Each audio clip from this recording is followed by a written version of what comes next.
Well, thank you very much, Dominic. Thanks very much, Ed, and thanks to everybody that's online and watching. I hope you can all understand my southern accent all right. It's from New Zealand, very deep south. Look, the talk tonight is Reds in America, and I want to deal with the various aspects of the communist movement and how it's threatening our very survival, our freedom, everything we hold dear. You know, just a few years ago, I would speak about this and people would look at me, yeah, that's interesting, but they didn't really see it as a real threat. Well, when we see our cities being burnt, when we see communist China wrecking our economy, when we see our radical Democrats pushing horrible left-wing policies down our throats, Donald Trump's Jr.'s statement a few months ago that the 2020 election would be between communism and freedom doesn't sound quite so far-fetched any longer. But I want to talk about, I'll start with this. The big secret of communism, and this was taught to me by a man who had spent time at Lenin's Institute for Higher Learning in Moscow. This was a school, he was there in the 80s. This was a school with 6,000 students at any one time from all over the world. It was the premier communist training school on the planet. And this is what he taught me.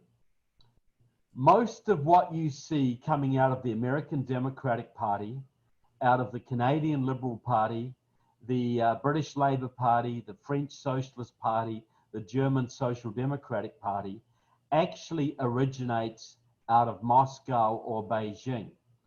It's really a simple process. The Soviets or the communists, or even under Putin now, they will formulate a policy. They might want, say, an American nuclear deal with Iran, a socialized healthcare system in America, immigration amnesty in America, an end to fracking in America. These are the policies the communists want. So they give those policies to the local communists, like they train the American communists in them. They train the Canadian communists, the French communists, the British communists. They go back to their homelands and they make those policies into labor union policy. And then the labor unions make them into Democratic Party policy or Liberal Party policy or British Labour Party policy. So when Obama was running America, we really had a communist government. You know, Obama's policies all came out of the communist movement. Obamacare, big push for immigration amnesty, nuclear deal with Iran, all of it was communist. His education policies, his environmental policies, all of it was communist. The Democrats are tools of the unions, who are tools of the communists, who are tools of the Russians and the Chinese and the Cubans. That's how it works. That's how a tiny group of, you know, maybe 5,000 communists can basically run a country of a couple of 100 million people. Think of how the mafia used to run Las Vegas. They might have 50 guys in Las Vegas, but they could run the whole city because they had secret people in secret places. They were doing dirty deals behind the scenes. They had bribery and corruption going. A very small organized group can run a much larger country or organization very, very easily. For instance, you know, when we had 1 million women marching in Washington after Trump got inaugurated, wearing funny hats, you know, those 1 million women, that was a complete Communist Party operation run by people like Judith LeBlanc from the Communist Party. But I guarantee you 99% of the women in that square wearing the funny hats had no idea it was a communist controlled movement. But this is how it works. It has worked for 50, 60 years and it's still working today. In fact, it's working even more. You can see right now, you know, Medicaid for all, socialized healthcare, the Green New Deal. That's all communist policy. That's all comes out of the communist movement.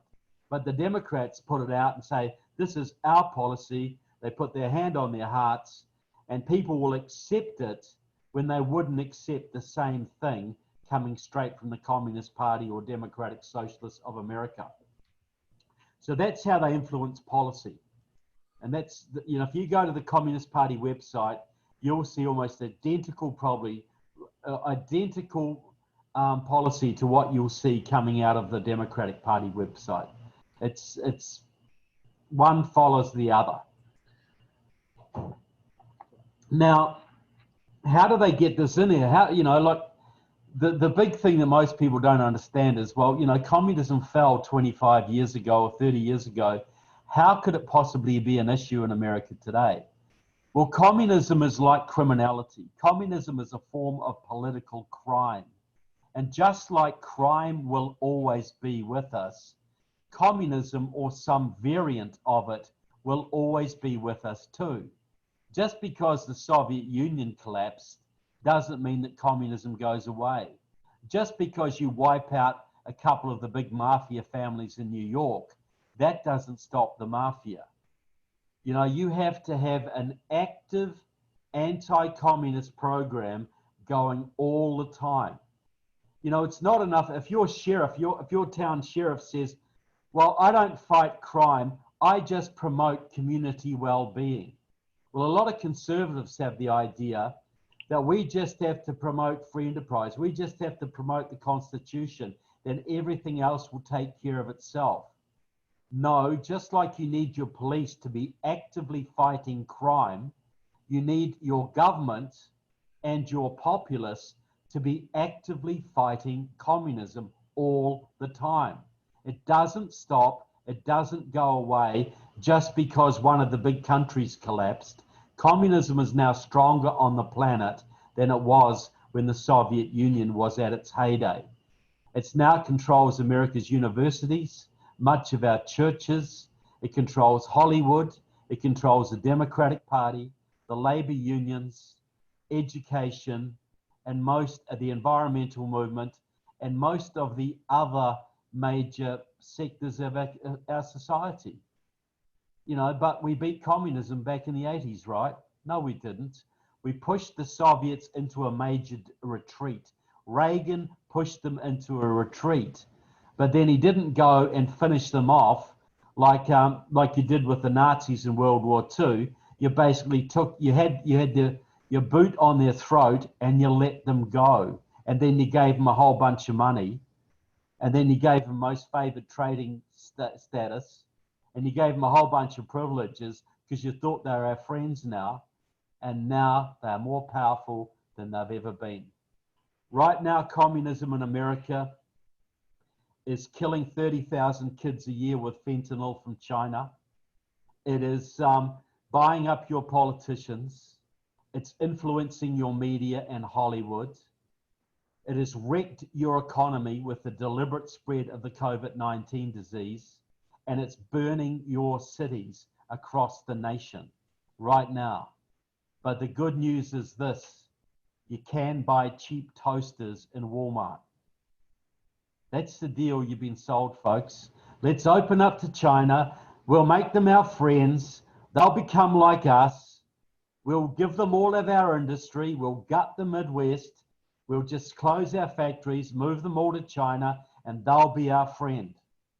Well, right now, if we get into a war with China, which is looming on the horizon, this will be the first war in human history where the American government has funded both sides of it. But you can buy cheap toasters in Walmart. So there is a plus. Toasters that used to be made by American workers at good wages and producing a high quality product that would last 3 times what a Chinese toaster lasts.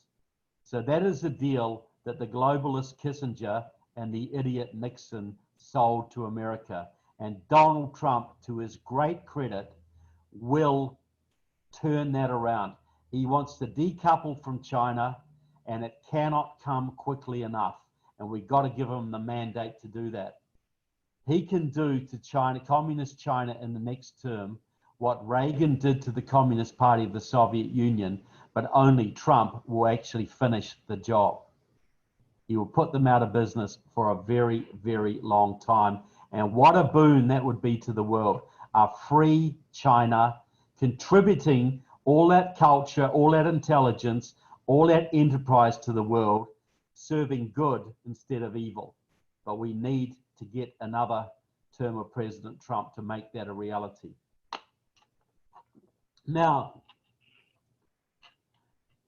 how do these guys get into Congress? I say in my movie, in my books, there's about 100 members of the US Congress who were so enmeshed with the communists, they couldn't pass a background check to drive a school bus in your county. Well, how do they do it? Because surely there are background checks on people serving in sensitive committees in your Congress, right? You have to have a background check if you want to work for the Department of Agriculture or the Department of Homeland Security. But you actually need zero background check if you want to head the Department of Homeland Security or head the Department of Agriculture or Armed Services or the Intelligence Committee or any of them. And so you've got a situation now where the Iranians, the Chinese, the Russians, the Cubans, the Communist Party USA have basically used the fact that you have no background checks in Congress to infiltrate their friends into virtually every committee in Congress and all of the leading committees, and they hold the chairmanships of almost all of them. So, but you'd think, well, that can't happen because surely the FBI would stop that going on, right? They're there to stop subversives and spies and traitors getting into your government. Well, the FBI has not investigated radicals in this country in Congress since at least World War II. It's far too dangerous. You investigate these people, they're the people who control your budget. You saw how they treated Hillary Clinton. You think they were going to go after the woman who may be their boss, who has the power to cancel their pensions or get them fired or worse? So if you get to a certain level, there's really no background checks, there's no media scrutiny, and the FBI doesn't dare touch you. Because if you think of the FBI is overseen by the Judiciary Committee, the most powerful committee in your Congress. It oversees the FBI and the Justice Department. The FBI is supposed to catch the traitors, and the Justice Department is supposed to prosecute them. Well, how's that been going recently? Has it been working out all right? So the Judiciary Committee was headed for 40 years by a man called John Conyers from Michigan. He was the man who abolished your House Un-American Activities Committee, one of your last lines of defense. He was a major enemy of a personal hero of mine, Larry McDonald, former president of the John Birch Society, a Democrat from Georgia in the days that there were some conservative Democrats left, and the worst enemy the communists ever had in your Congress. And John Conyers canceled the committee that Larry McDonald served on.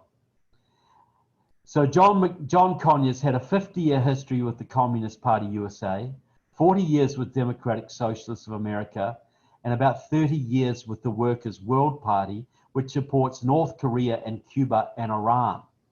He is also a big-time supporter of several Muslim Brotherhood front groups.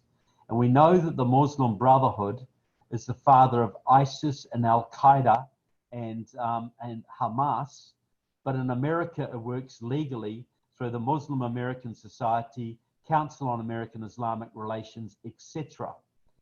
And when some of your Republican congressmen tried to get the Muslim Brotherhood designated as a terrorist organization in this country, John Conyers got up in Congress, and he's in my movie saying this, no, they're a peaceful social service agency now. They've given up violence. We should work with them, not against them.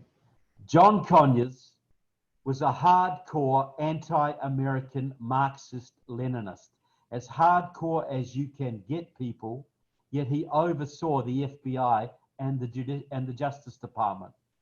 Another member of Congress who served on that committee until very recently is Judy Chu from California, a longtime supporter of the Communist Workers' Party, a pro-Chinese group. And you should see Judy Chu attack the FBI whenever they have the temerity to arrest one of the more than 25,000 Chinese spies currently working in this country. You are racist, she would say. You're a racist organization. You're only persecuting these people because you hate Chinese. And she has arranged for sensitivity training for these cruel FBI agents so they don't come after these poor persecuted Chinese spies any longer. Look, I'll give you one more example. Andre Carson from Indiana, one of your 3 Muslim members of Congress, big communist connections, big Muslim Brotherhood connections. He was at a Connecticut conference of the a Muslim Brotherhood front group in 2012. Again, I've got him on tape saying this. He gets up in front of the audience and says, I understand there are people here today spying on us, checking us out because they believe we are here plotting to destroy this country. Well, I say to you, he says, I say to you people undercover, Allah will not allow you to stop us. This man serves on the Intelligence Committee right now, overseeing the FBI and the Judiciary Committee. And one more, Jerry Nadler, the man who now heads the Intelligence Committee. Well, Sean Hannity's been a little bit upset lately because Ocasio-Cortez is a socialist in Congress. She's a member of Democratic Socialists of America. How could this possibly happen in America? Well, you know, what's his name? Jerry Nadler, the man who tried to impeach your president, has been an active member or supporter of Democratic Socialists of America since at least 1977. The man is a Marxist, yet he oversees the Judiciary Committee and the FBI and the Justice Department. You know, so the FBI decides, well, there's about 100 members of the House who are working for the Iranians, the Cubans, the Chinese, the North Koreans, Communist Party, VSA, etc. About 25 members of the US Senate doing the same thing. We better start investigating communists. We better start investigating congressmen. Let's go to the Judiciary Committee and tell Mr. Nadler what we're doing. Mr. Nadler, Mrs. Chu, we need to investigate about 100 of your colleagues, your Democrat colleagues, for working for the other side, working for enemies of America. Do you mind? And by the way, Mr. Nadler, Mrs. Chu, you're both on the list. Is that all right? How do you think that's going to go? Like a lead balloon, wouldn't you think? But that's the problem. There are no background checks in Congress. There's no media scrutiny on the communists in Congress. And the FBI doesn't dare to touch them. That's why the deep state runs right through all your big major government departments, right through your Congress, right even into your local communities. The deep state basically comes out of Moscow and Beijing, and it's running rampant in your Congress right now. Now, isn't it nice? Isn't it nice that we have a moderate Democrat on the ticket this time in Joe Biden? Look, he got rid of crazy Bernie Sanders, that crazy socialist. So Joe's just a good, moderate, old-fashioned Democrat. We shouldn't have to worry about Joe. Well, Joe Biden in 1972 was a 29-year-old city councillor in a little town in Delaware. I might have been Wilmington, actually. Shouldn't say it's little. And he decided to take on a 4-term Republican incumbent senator with an 80% approval rating. And he won. Now, he won because he was backed by a group called the Council for a Livable World. They got a lot of money for him and got a lot of Democratic Party support from all over the country, and he won. Now, the Council for a Livable World was set up by a man called Leo Szilard, a Hungarian, a physicist who'd served in the top, in the upper reaches of your Manhattan Project, the project that made the atomic weapon that you used to defeat the Japanese in World War II. And the head of security in the Manhattan Project wanted to fire Szilard because he knew he was a Hungarian communist, but he couldn't because he was just too valuable. Well, in 1962, Leo Szilard set up the Council for a Livable World. And it was quite a good idea. It was quite clever. What they did, they set up a PAC and they raised money to elect far left senators in small states like New Hampshire, like Vermont, like Delaware, like Rhode Island, because you could do it very cheaply in those states. And so far, they've got well over 200 senators elected and more than 250 congressmen. But when they started out, that was their modus operandi. And they got Joe Biden elected. Now, the quid pro quo was this: we will elect you. All you have to do is work to gut the US military, especially your nuclear arms, as much as you possibly can to give an advantage to the Soviet Union, Russia, China. That was the quid pro quo.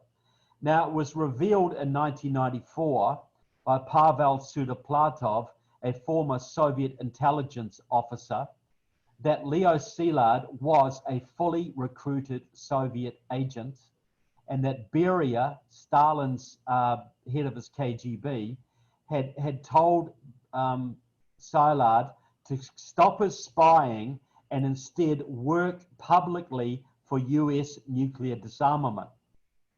Now, the man who actually recruited Biden was a man called Albert Gore Sr., a former senator from Tennessee. Some of you may have heard of his son.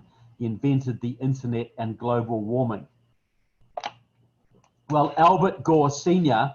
got the money for, recruited Joe Biden, got the money for him, got the Democratic support, got him elected. Albert Gore Sr. was a protege of a man called Armand Hammer. I'm sure many of the John Birch Society members listening will know very well about Armand Hammer, who was a communist businessman, the leading American Soviet agent of the early 20th century, the man who kept the Bolshevik Revolution alive. Joe Biden owes his position to two KGB proteges. Now, in 2012, I've got this on tape in my movie, Joe Biden sends a message to the 50th anniversary of the Council for a Livable World. You are with me. I'm so grateful to the Council. You are with me when I started. You guided me every step of the way. You helped me when I was chairman of the Senate Foreign Relations Committee. You helped Obama and I negotiate the START treaty with Russia, the treaty that was so advantageous to Putin and so disastrous for America that President Trump had to unilaterally cancel it. That's Joe Biden, people. He is one of the worst traitors to ever serve in the US Senate. And that's not a moderate statement. Now, Joe Biden, recently Donald Trump said that if Joe Biden was elected, he would sell the nation to China. And that's exactly what he would do.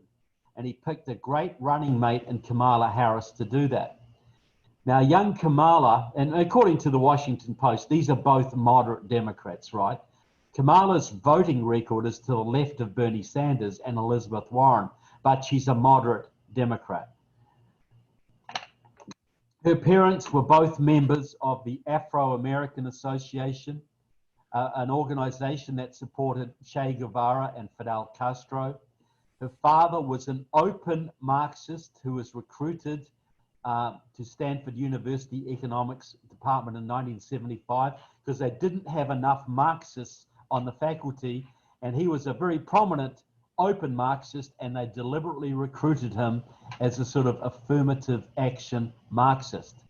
Kamala was a student radical at Howard University. She hooked up with Willie Brown when she went back to San Francisco. He became mayor of San Francisco, gave her a whole bunch of jobs that earned her a lot of money for doing hardly any work. Their affair was a bit of a scandal at the time because she was 30, he was 60. He was still technically married. And people have commented on that, you know, but nobody says that Willie Brown was one of the biggest communists in the Bay Area. He was elected by the notorious Hallinan family. He was financed by the Communist Party. He was still sponsoring Communist Party events in the Bay Area while serving as mayor of San Francisco, well after his affair with Kamala Harris, and he's now Communist China's best friend in the Bay Area. He used to work in the Communist Party with Dianne Feinstein, the senator, and now the two of them have basically given control of San Francisco to Communist China. Kamala Harris was elected with the help of a man called Steve Phillips, a Maoist communist from Stanford University, member of the League of Revolutionary Struggle, married into the Sandler family of New York, of San Francisco, the Golden West Savings and Loan fortune worth $2.2 billion. He has used that money to set up the Center for American Progress to back Obama. He was the man who got $10 million to get Obama ahead of Hillary Clinton during the Democratic primary in 2008. He elected his good comrade Cory Booker to the US Senate and almost elected the Marxist Stacey Abrams to the governorship of Georgia in 2018 and the communist Andrew Gillum to the governorship of my state, Florida. But right now, he is the man who is completely behind Kamala Harris. He got her elected to the DA position in San Francisco, California Attorney General, US Senate from California, and now he's trying to get her elected to the US Senate.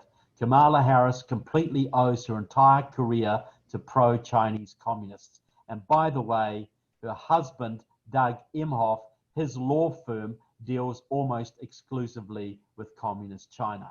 So that's what we are looking at, people. The 2020 election will decide whether this country carries on into freedom or whether this country slides into communism. It is that stark. And we've got to do everything we can to make sure this election goes right. Everything. Normally I'm all about priming out rhinos, getting rid of weak Republicans. I'm telling you straight, folks, this election I would vote for Mickey Mouse if he had an R after his name. This is all about winning the White House, getting an increased majority in the Senate, and making sure Trump wins back the House. Because if he does all of those things with a very friendly Supreme Court, he will be completely unleashed. We will be able to get out of the United Nations. We will be able to end the Department of Education. We will be able to do a whole bunch of things that the John Birch Society and the conservative movement has been battling away to do for 50 years now. It will be within our grasp, but we got to get through this major battle that's looming right in front of us. So China is at war with America right now, in America. In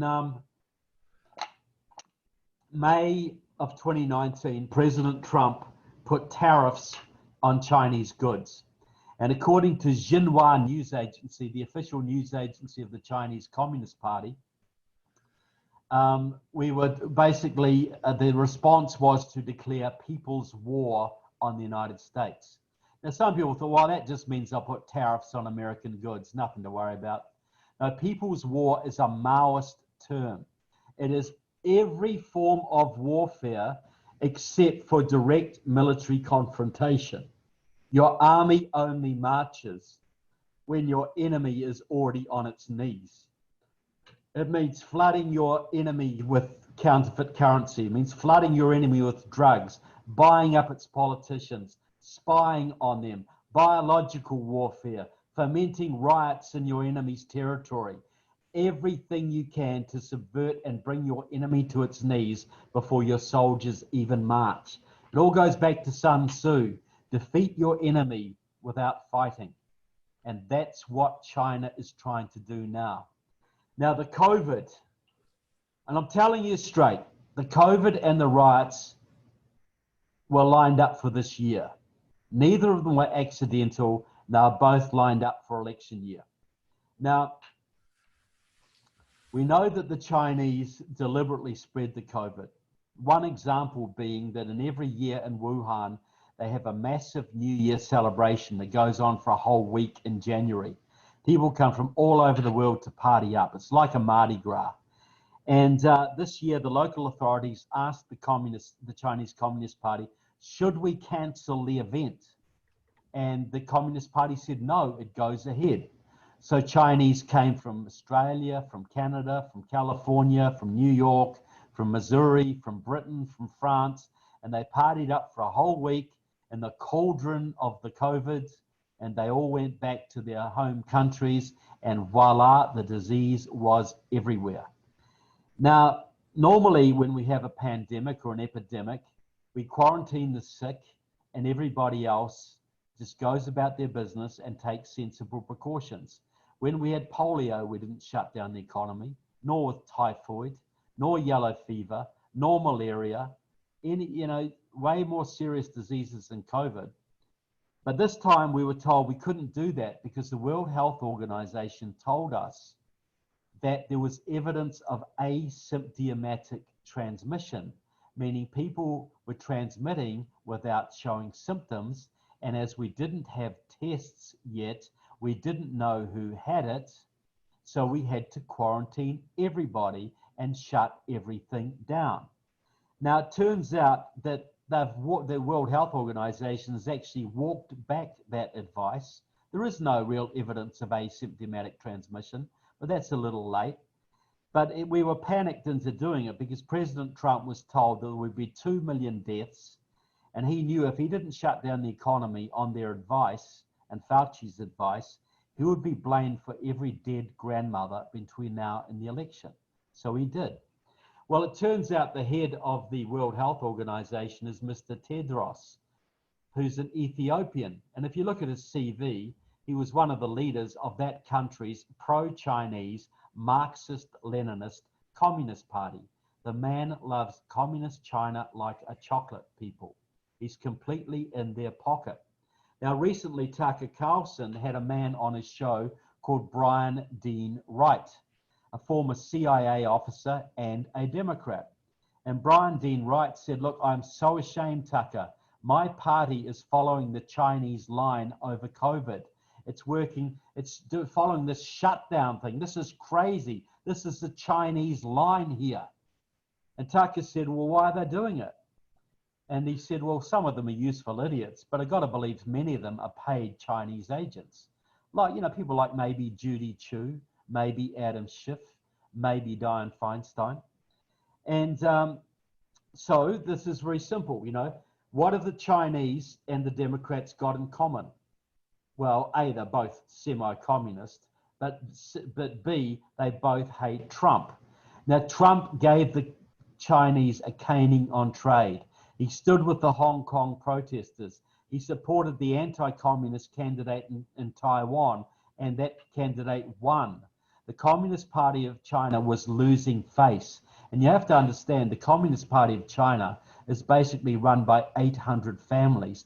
They're just hanging on to power.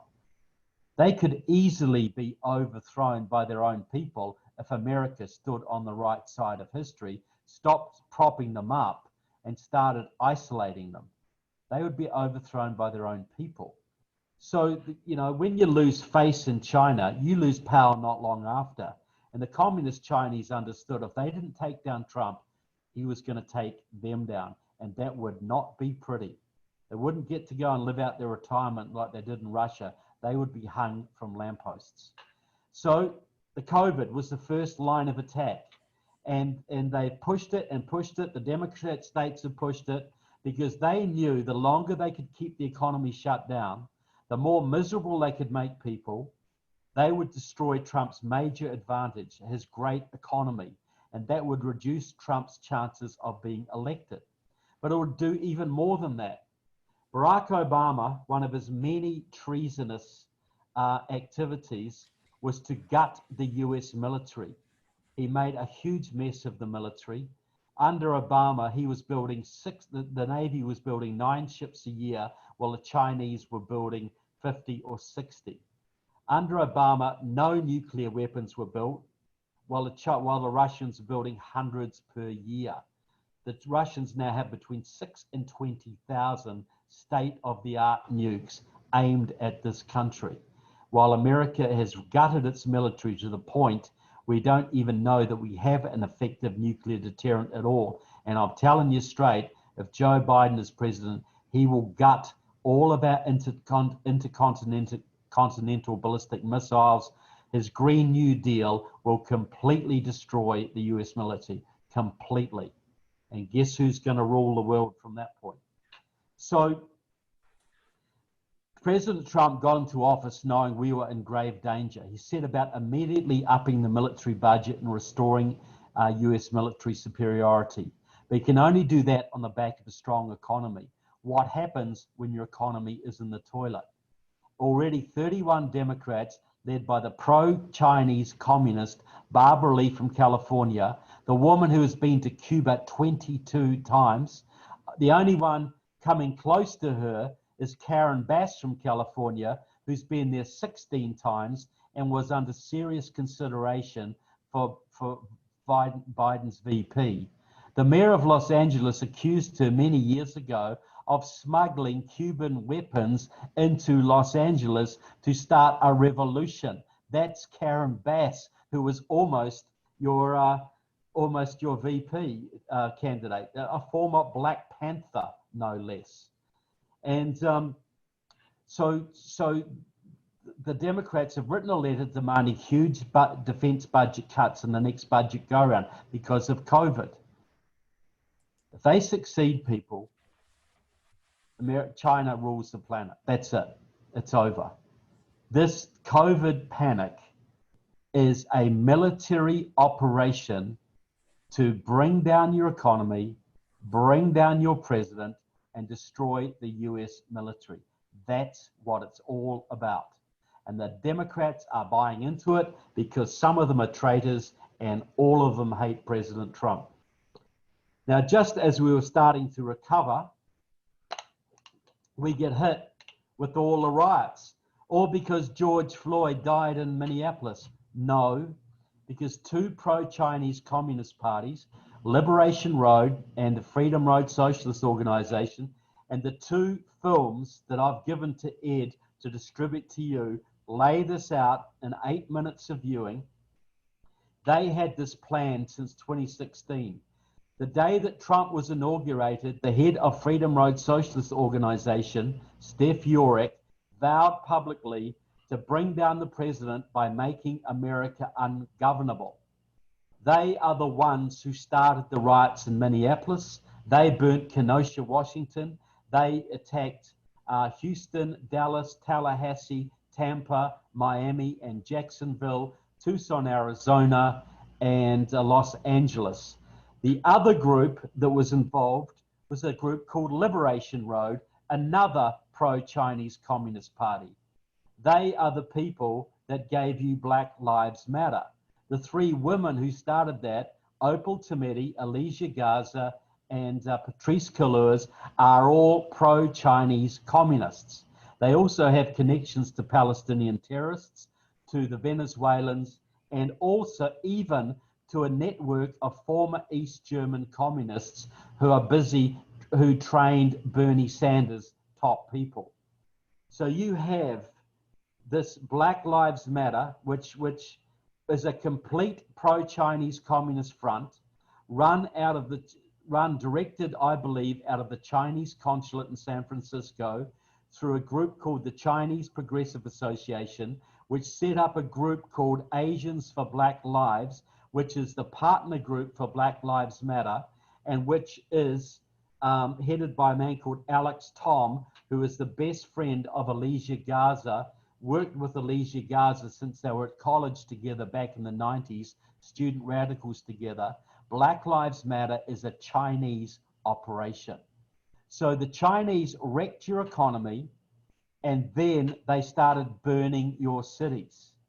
And they have so propagandized you. You've got Republicans taking a knee to them.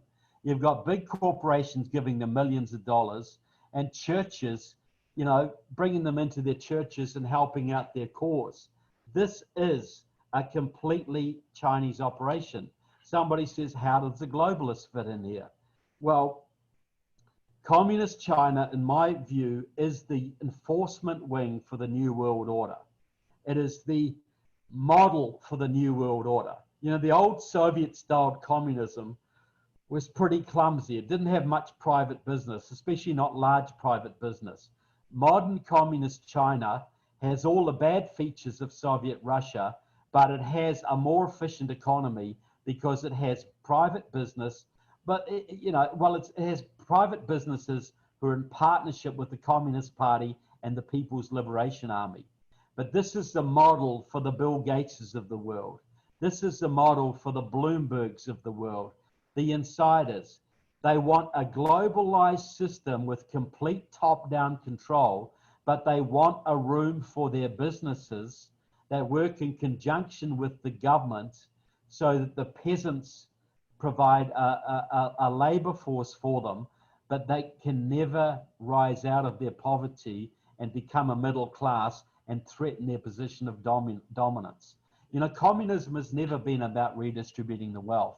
Communism has always been about centralizing all wealth and all power in a very few hands.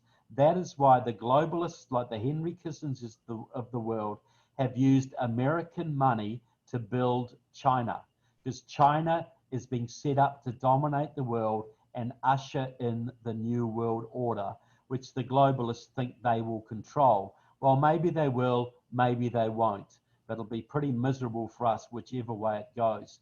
We all know that the insiders, they built up the Soviet Union, but that was just too clumsy and it outlived its time. You know, the Soviet Union had to collapse, which it did. So they got a lot smarter about it, and they used the Chinese model to build an economy that's second only to the United States now, but mainly built on American money and technology, but with enough free enterprise to just keep it ticking over, just keep it going and building up enough wealth to have a strong military.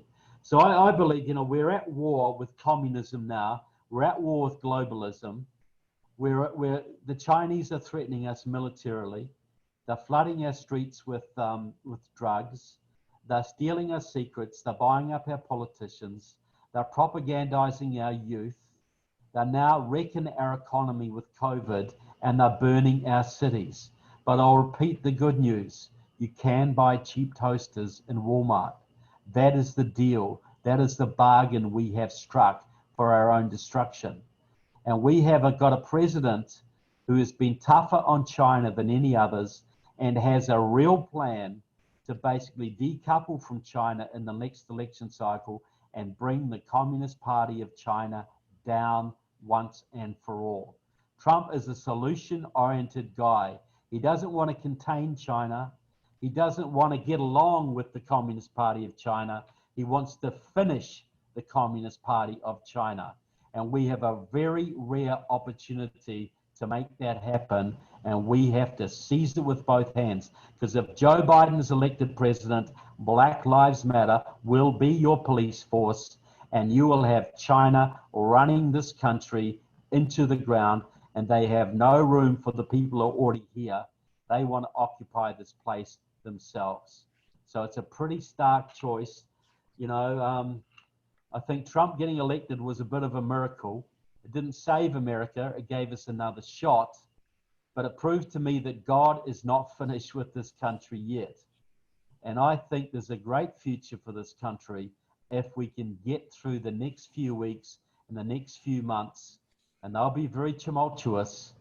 But I'm so proud that I'm talking to a bunch of people in the John Birch Society. I call the John Birch Society the special forces of the freedom movement. You know, without the JBS, we wouldn't even have a country here today. And I think the John Birch Society is going to play a great role in the months and years to come when we finally get a chance to push the bad guys back and make some real progress towards liberty in this country. I'm sick of losing. I like winning. President Trump likes winning too, and I'm sure all of you do as well. And now we have an opportunity to do it, to actually make some progress. The insiders, the globalists, and the communists have never been more freaked out in 50 years. They are hanging on by it. They're desperate. They're showing themselves like they've never shown themselves before. This is the time to push them back. So I'll end it there because I know that people may want some questions, some comments, some pushback, whatever, but I'll just leave it at that for now. And if Ed wants to moderate any questions, or Dominic wants to moderate any questions, I'm keen to listen.